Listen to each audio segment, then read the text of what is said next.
All right, let's do a recap of the course. I hope you've enjoyed standards-based instruction through phenomenon-driven student questioning as much as I have putting it together. It's been years in the making for me as I've gone through much training on this instructional approach as I've written curriculum for it, and I hope it's been transferable for you to do something in your classroom. Let's go through the learning intentions one more time to do a summary and to make sure that we revisit the things that this course was intended for. First, I wanted to make sure we hit head-on the differences between the national standards and the Florida Science Standards, the NGSS versus the NGSSS. It's important to remember that when we venture out there in the internet, we're going to find resources for phenomenon-driven approach, but most of those, if not all, are for the national standards, the NGSS. You may see things like the storyline approach or a source called OpenSciEd out there. They're all fantastic, and we can definitely steal their phenomenon for sure to see if they align to our standards.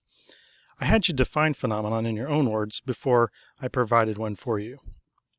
Remember that time where I had you put on the student hat and you got to watch an anchoring phenomenon for yourself?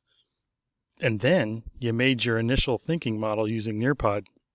Hope that went well for you. It was important for you to include that explanation and adding questions that you would have about that phenomenon to solve, because that led you, as a student, into the driving question board.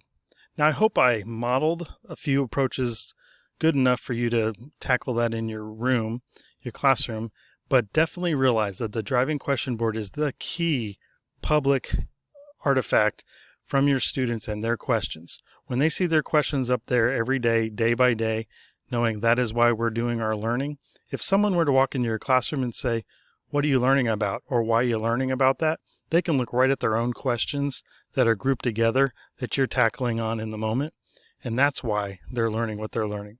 It's a very powerful tool, and remember, it was their questions driving the learning. We also learned how to choose a phenomenon, which is standards first. That's why we did a deep dive in our test item specifications and the curriculum app, to make sure we understand what we're supposed to be teaching in our classrooms and also the content limits as well. I hope that led you into brainstorming some really cool ideas. We'll find out on the Padlets. Keep in mind, even though the course is over, I didn't want you to leave the Padlet totally. If you go back to the home page at the end of this course, you can also go to the bottom of it and you'll see Visit the Padlet. Because you might have been one of the first people to contribute, so you didn't see much. But what if you're like the 50th person? Or 50 people have contributed then?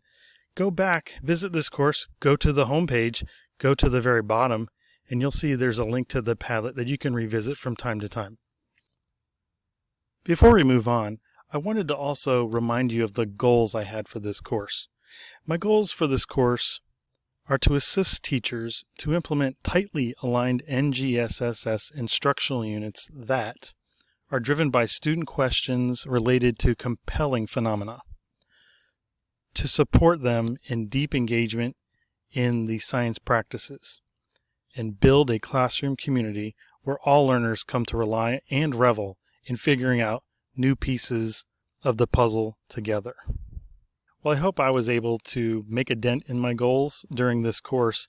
I sure hope you found that some of these goals have been met. Anyway, we're at the end of this, so go ahead and click next to go into the last page and what's next.